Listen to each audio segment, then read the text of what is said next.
The central idea of salvation was anchored on the faith to the sacrifice of Jesus Christ, who gave Himself to die on the cross of Calvary. Iti pundasyon, iti pamati tayo mga Kristiyano, ket ni pundasyon iti panamati, iti sakripisyo ni Kristo Jesus, nga nangipaay iti biyag na, iti cross, iti kalbaryo, tapnon maipaay kada tayo, iti biyag nga agnanayon. This is the central idea and the theme of the Bible. At the end of the day, gaano man karami ang books of the Bible, there are 66 books among, to sum it up, 39 from Old Testament and 27 in the New Testament. But the totality, the sum up of the Bible is faith for salvation. And faith only to whom? To Jesus Christ, being our Father, our friend, being our Master, our teacher. At wala na tayong iba pang master o guro o ama kundi siya. At ang pananampalataya sa Kanya ay nakakapagkaloob sa atin ng kasapatan at higit pa. Kaya huwag tayong pakambante na gumagawa tayo para sa ating mga kabutihan at para sa ating ikatatagumpay at ikaka-praise ng ibang tao. Just like what the Pharisees do in our text from Matthew chapter 23 verses 1 to 12. They are doing not for the glory of God, but for their own glorification, for the glory of man. At ito yung gusto kong pakipag-usapan sa inyo sa umagang ito. Practicing what we say as mark of true disciples. Let us pray. Apo Diyos, tudunay nga, kadawyan nga, no garamid kami,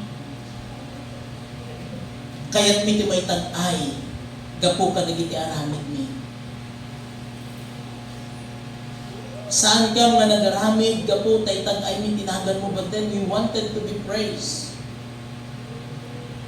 We are bragging it all over.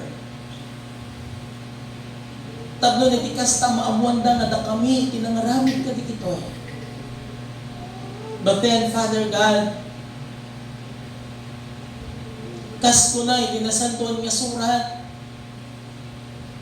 ang lahat ng nagpapakumbaba ay yung itataas.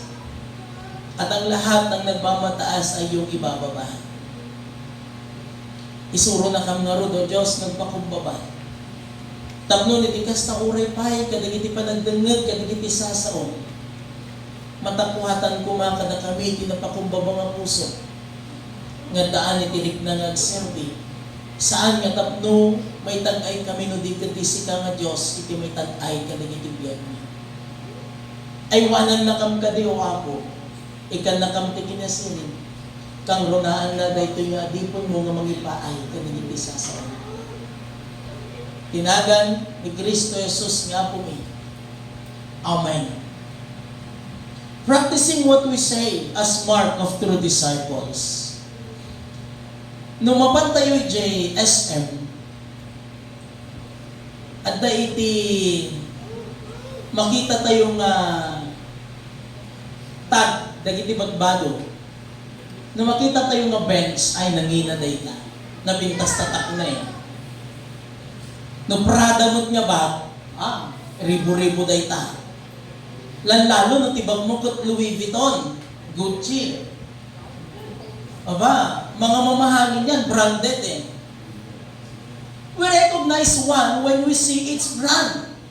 Nakikita natin kasi yung tatak pa lang, nakikita mo na kung matibay o hindi eh. Pero meron din naman na Louis Vuitton ang tatak, pero peke pala.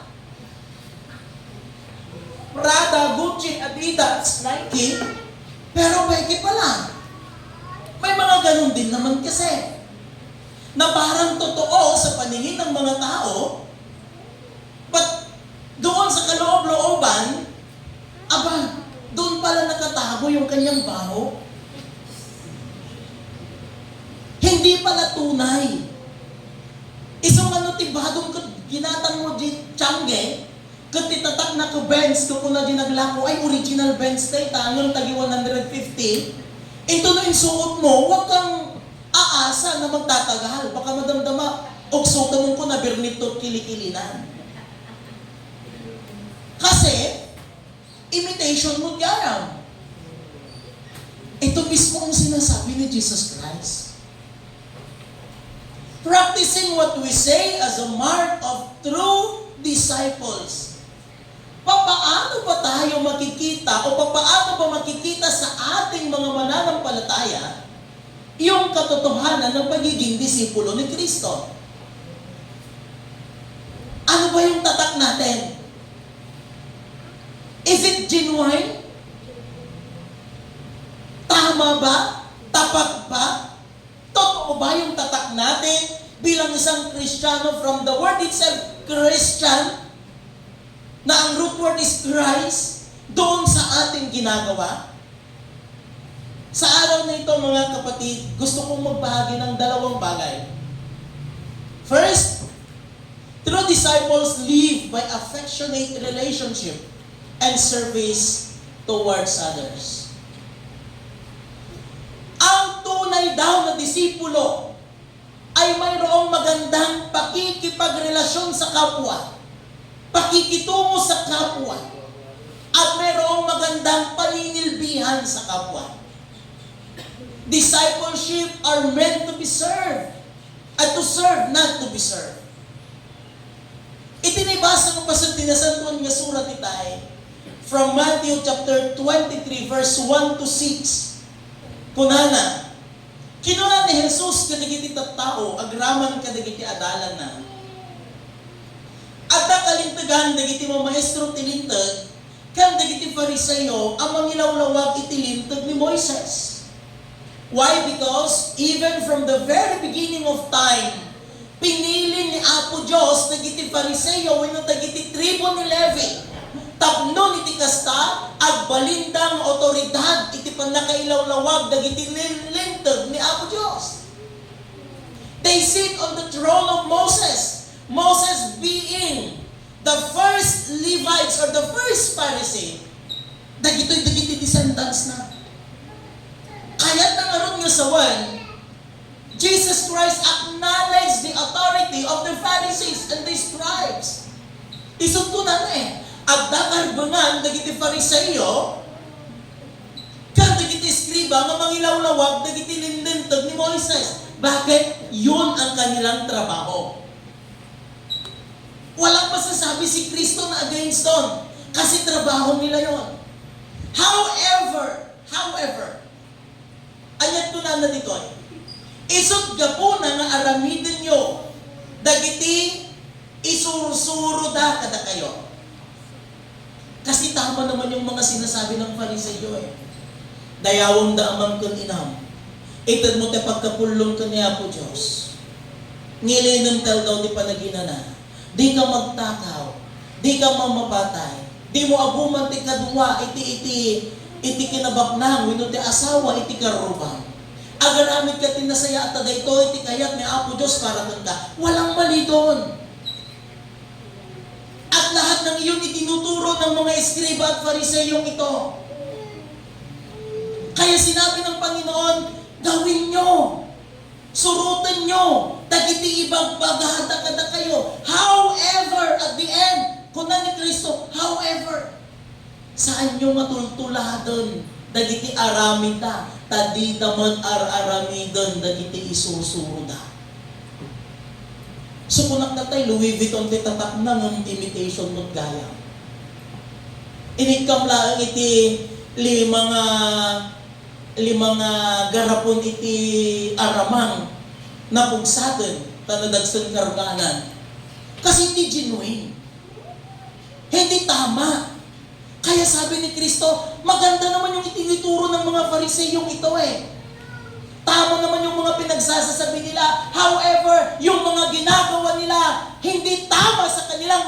nagsasabi, they are not walking the talk. They are telling to love your neighbor as you love yourself. Pero sila mismo, hindi sila marunong magmahal sa kanilang kapwa. Would you imagine? 10 lamang ang utos na pinagkaloob ng Diyos. Pero ginawa nilang 613. I will give you an example. Kunana, iti maysa nga utos, ngilina mita daw ti panaginana. But from this commandment, hindi pa ba sapat na pumunta ka sa church, mag-praise and worship ka sa Diyos, ibigay mo yung puso mo, magpahinga ka, yun lang ang gusto ng Panginoon.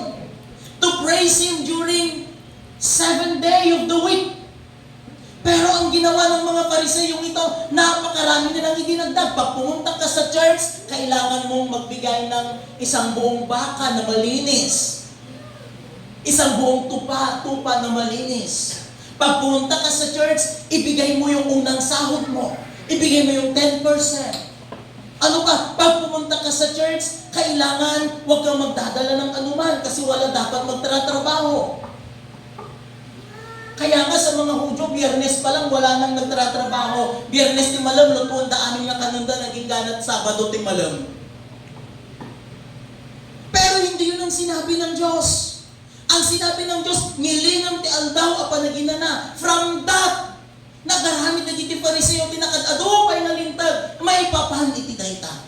Isugtunanan ni Jesucristo, nagaramid na tinagado nga lintag, nang nila kayo matulungan niyo ang bitbit, na magpaplay.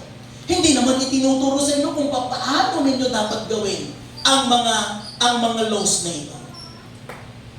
Why? Because they are selfish teachers.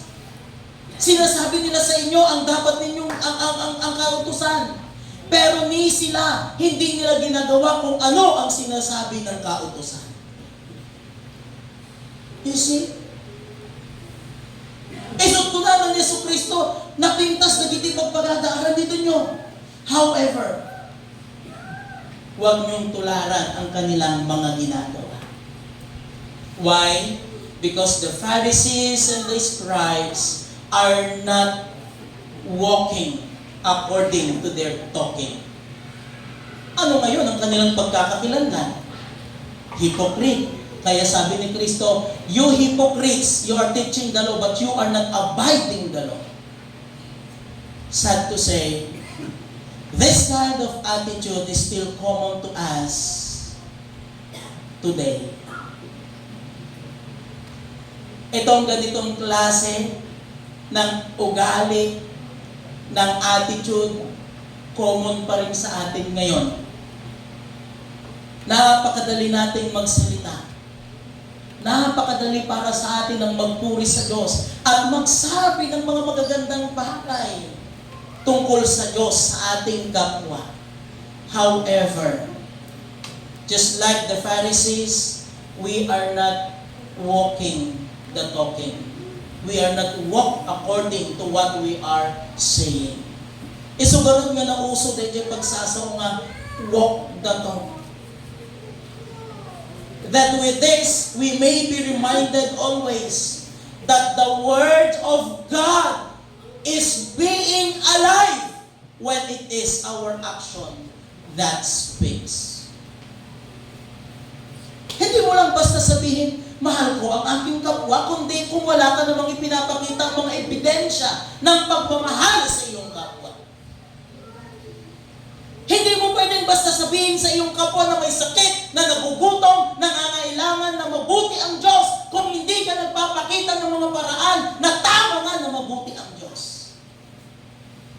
Hindi mo basta sabihin sa iyong kapwa na magtiwala sa Diyos kung ikaw mismo hindi mo pinapakita sa Kanya na ikaw din naman ay nagtitiwala sa Diyos.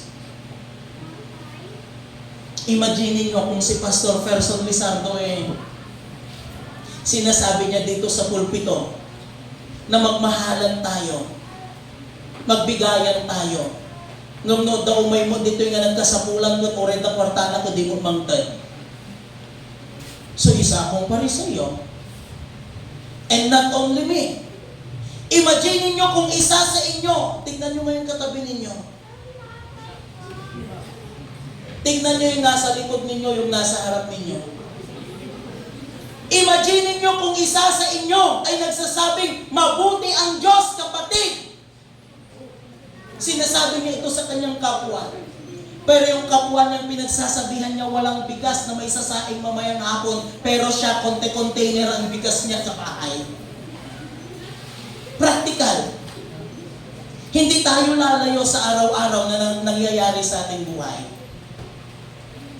Imagine niyo kung nagsasabi ka sa iyong kapwa na mabuti ang Diyos, mapagmahal ang Diyos. May pag-asa tayo sa Diyos. Kung yung pinagsasabihan mo is dying from an illness, hindi siya makapagpagamot dahil wala siyang pera, pero ikaw na nagsasabi sa kanya noon, limpak-limpak ang pera mo sa bangko. Pero ang nasa isip mo, bakit ko sila tutulungan? Ako ang nagpagod nito. Then you are calling yourself as Christian? Kapatid, sabihin mo sa katabi mo, tapikin mo. Medyo lakasan mo para magising. Walk the talk. Mga kapatid sa pananampalataya, as much as napaka-importante na malaman natin ang mga katuruan ng ating Panginoon bilang isang tunay na disipulo ni Kristo, pero hindi doon nakikita ang ating mga tatak. Sapagkat si Kristo mismo ang nagsabi, trees, ang mga puno ay nakikilala sa pamamagitan ng kanilang mga bunga. At ano nga ba ang tatak ng isang tunay na disipulo ng ating Panginoon? Ang tatak ng isang tunay na disipulo at tagasunod ng ating Diyos ay ang pagsunod, hindi lamang pakikinig sa mga salita at kanyang mga katuruan, kundi ng paggawa ng pagpapakita ng mga katuruan ito. Thus, our action will be count rather than our talking. Walang silbi kahit sabihin mo pa sa iyong kapwa ang napakaraming laman ng pag-asa ng Biblia kung ikaw mismo hindi mo ipinapakita sa pamamagitan ng iyong mga gawa. Ganito yung mga Fariseo. Kaya sabi ni Kristo, huwag niyong tularan yung kanilang ginagawa sapagkat hindi sila nabubuhay ayon sa kanilang mga sinasabi. Anong tawag sa kanila ni Kristo? Mga hypocrite sila. So kung ganun tayo sa araw na ito, the same thing, tatawagin din tayong hypocrite. Hipokrito, hipokrita, agin kristyano, agin kukuna. Di ka pa ilagtalaw, di ka. Kahapon, sa leadership training, I was asked to lecture about leadership enhancement seminar sa Mountain Province. Nag-lecture na. Kikaslanan ka nung abumungan. Kunang kanyada. Ganun ito nung maminsan, tahandak to kanya alang niya lecturean, ta nadadagsan mo dagit ibagbaga, handak to lang talalaan nun. Ngam ibagbaga, kag ito ibagbaga biblically founded. Masakit talaga ang katotohanan. Pero dapat tayong mga mananampalataya, handa nating pakinggan ang katotohanan upang mas mahubog tayo bilang mga tunay na disipulo ni Kristo. At the end of the day, doon tayo para papunta sa pagiging perpekto sa mata ng Diyos. Kaya sa buhay natin yung ating mga sinasabi. Pag sinabi mong mahalin mo yung kapwa, kasama nun yung pagbibigay mo ng serbisyo. Kasama nun yung pagtulong mo pag may kailangan siya. Kung nanagod ni John Wesley, help all the good, do all the good you can. In all the way you can. In everywhere you can. In all ways you can, as long as you can. Kung kaya mo din lang namang tumulong, tumulong ka. Kung kaya mo din lang namang magbigay ka. Hindi lang basta salita. Ito pa, narinig ko sa aking auntie na pastor. Nantik Nita, and I know you all know her. Napakahirap maging pamangkin niya. Na parang nagdestino di Mountain Province, isudalay sa istoryahan da. Ito, imbes nga kaya tumutagin sa sadot, masadutak pa nga sadutan. Gamit isumulat tayo sa istoryahan dan. Nung ay kunadan to, nantimiti nagdadot, apay nagsadot ka, nung kunadan ay. May sama kunana. Nung mapangkamang kararagan ako, ati masakit ko, handa nga di kararag mo, at idandamin mo. Mangibulsa ka mo, ori may salaon na apol. Mapangkamang kararag, iti mariginagat ako, handa nga di kararag mo, idandamin mo. Mangisupot ka mo, tato, ori may salaon nga kaltex na bagas. Wino may salaon nga tilapia. Apay, kasi anyan tumay. Ag ibagbaga ka, tinapitas nga sarsarita, ibagbagam nga managayat ni Apo Diyos, ibagbagam nga nagimbag ni Apo Diyos, yung digityan na grr, grr. Doon naggarot, iyan di ibagbagam. Ngam na iti ko na, nga umuna, peace be with you, kat itod mo nadagos, di pangos, yung kailuto ta mga anak man ditoy, ore magipangangkakat, sidam to pa di kagudwana. Ititod mo umuna, kat di kasapulan na iti inandaw. Give us this day our daily bread kung na nagarot, iti karkararag na. Ngimhan na nga mauray ni Apo Diyos, nga umay iti daga nga mangtag, ti kasapula na, no di ka di sika, ibagamang takaabay mo sika, gamin. Sika iti mangtag, iti kasapulan na.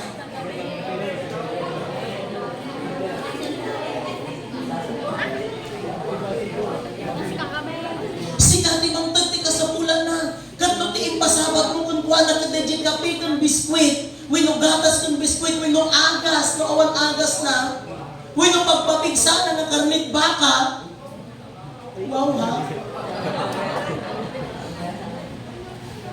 What I mean is, hindi lang sana tayo magaling magsalita bilang mga mananampalataya. For as much as we know the law, for as much as we know what God told us, alam din dapat natin kung paano gawin yung ating mga natutunan. Pag sinabing tumulong, tumulong. Pag sinabing magbigay, magbigay. Kung may ibibigay ka rin lang naman, magbigay ka. Kasi kung wala ka nang ibibigay, hindi ka naman na makakapagbigay. Ikaw na din ang tatanggap. Bakit? Nakikita ng Diyos yung puso mo pag tumutulong ka. Pag nangangailangan ka, ang Diyos din ang tutulong sa'yo. Amen po ba doon? Amen. Pero nung naimot ka, tapos asaham to, nga handang tumagimot ka, aba, manigas ka. That's biblical. 2 Thessalonians chapter 3 verse 10, kung na nagkaroon ni Pablo, sa nyo mapakanan gagiting na sa dog. O dihan nyo mo tikam gagiting na imot, kung na ti Biblia.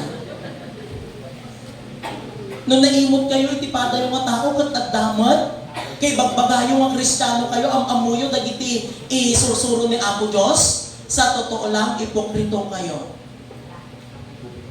So, huwag din kayong umasa na may pagkakalob sa inyo. True disciples live by affectionate relationship and service to others. Actions of righteousness must be seen through us, from us, as a manifestation of our inward faith. Nga dayjay pamati nga at iti puso tayo, maipakita babaan kadagiti bunga ti aramid tayo. Ta iti pamati nga awan iti bunga na, pamati nga natay. Saan karon nga makaisalakan iti kasta a pamati? Santiago chapter 2. May kadua. Leadership will be gained through personal sacrifice. The text that has been read a while ago, kunana, teaches us also how to be leader among ourselves and among others. Dagiti Fariseo idi, gapota dagiti Fariseo kun eskriba idi, isunay ti pan nakabagi iti lintel. Abogado da, natataknan nangangato da natatao. Nakita kayo di Facebook, itibado, uweno di Shopee, itibado dagiti Hudyo, Fariseo, at itigdog, kas na roba. Tapos ada tassel na, Adi kasla taling lupot nga na bukol-bukol. At dati nakakabil ito'y ulo nga box-box nga babasit. Ijay mo nagti-box, kada may isang box, at ijay dagitilin-luntag. Damor nga dadadakal, di nakabitin doon ka, damor nga holy ka.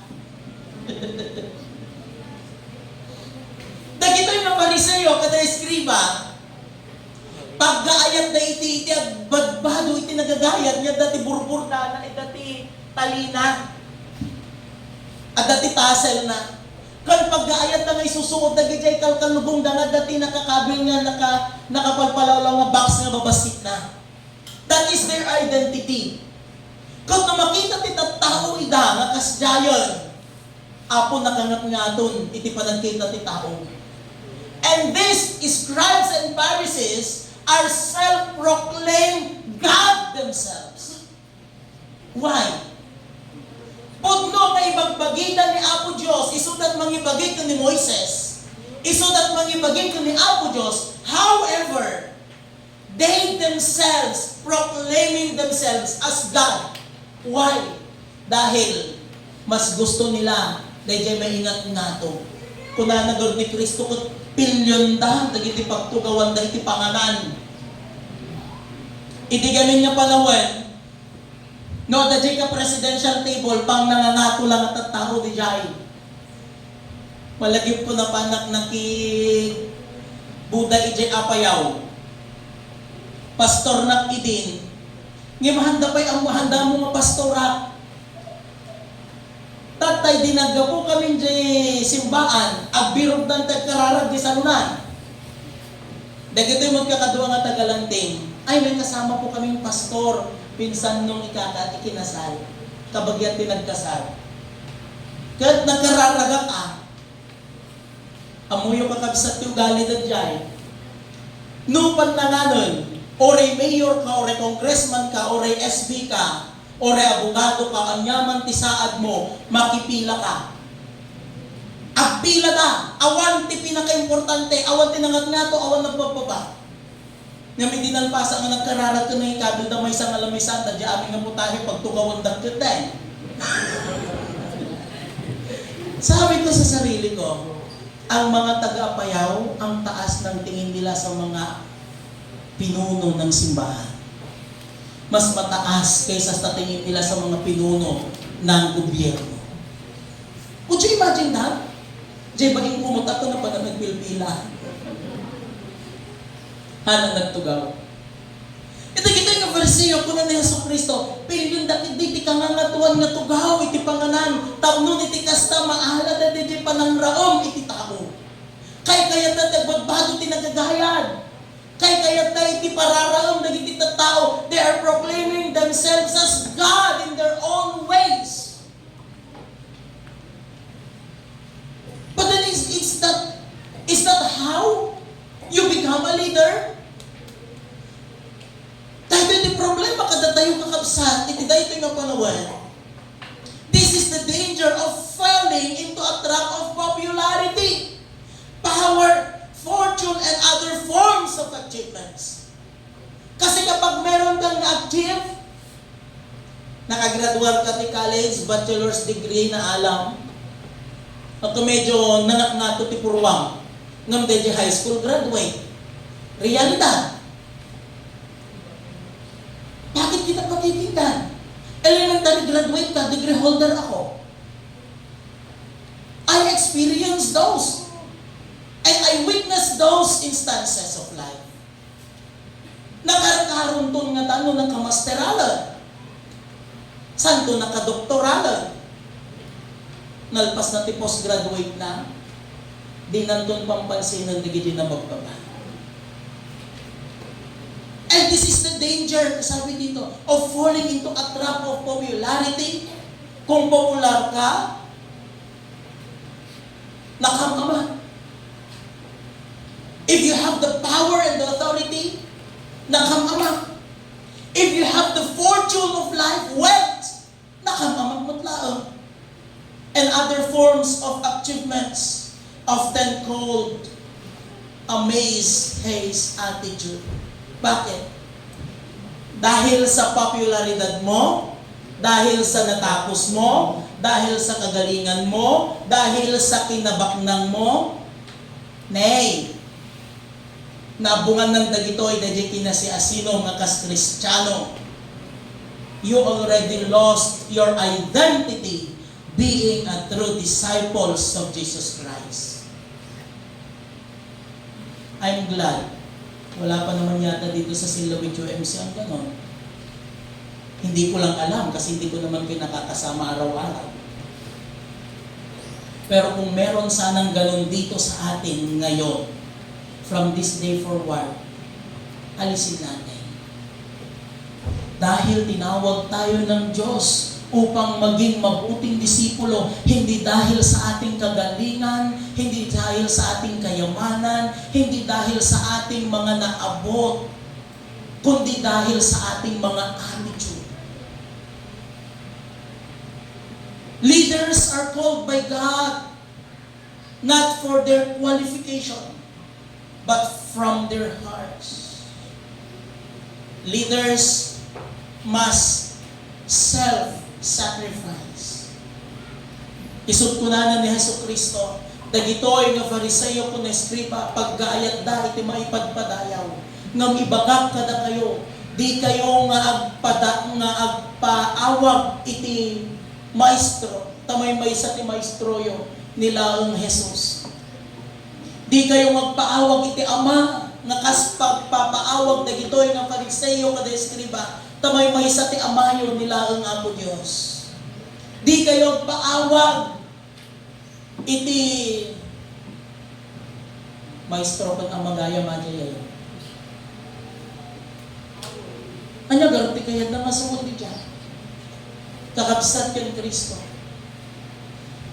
Jesus tells His disciples with these words, "As for you, do not be called Rabbi. You have but one teacher, and you are all brothers. Call no one on earth your father. You have but one Father which is in heaven."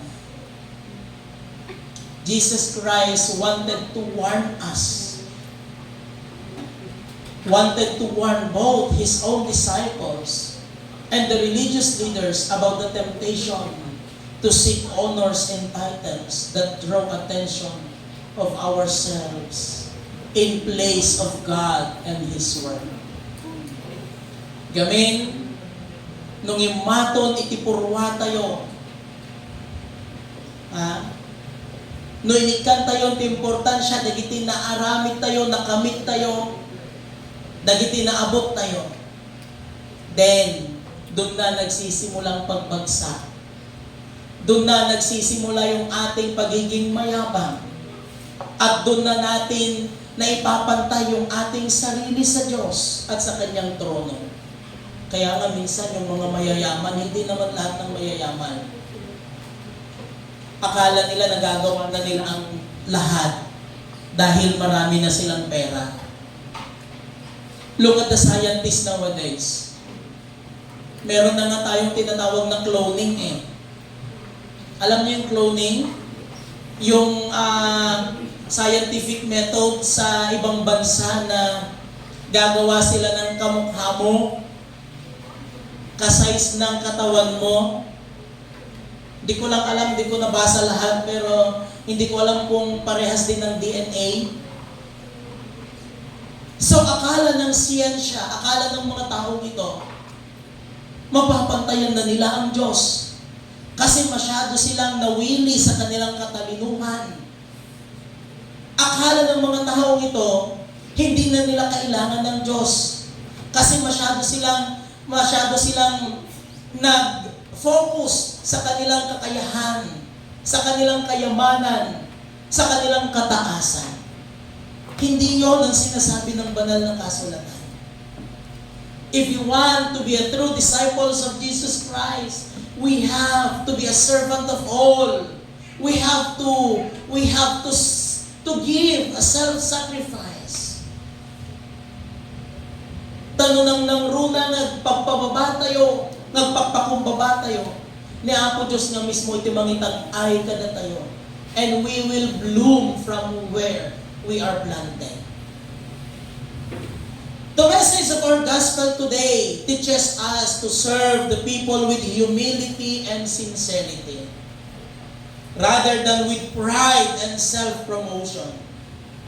Ti gospel, itinibasa pasad tinasandon nga surat ita.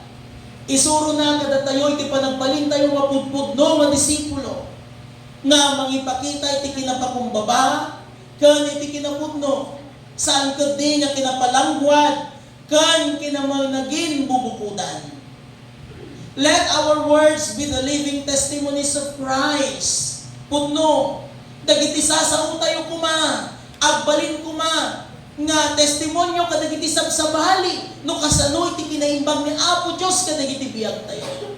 Ngam, saan ko mga patingga, dagiti panagtestimonyo tayo iti sabali, babaon lang iti panagsao.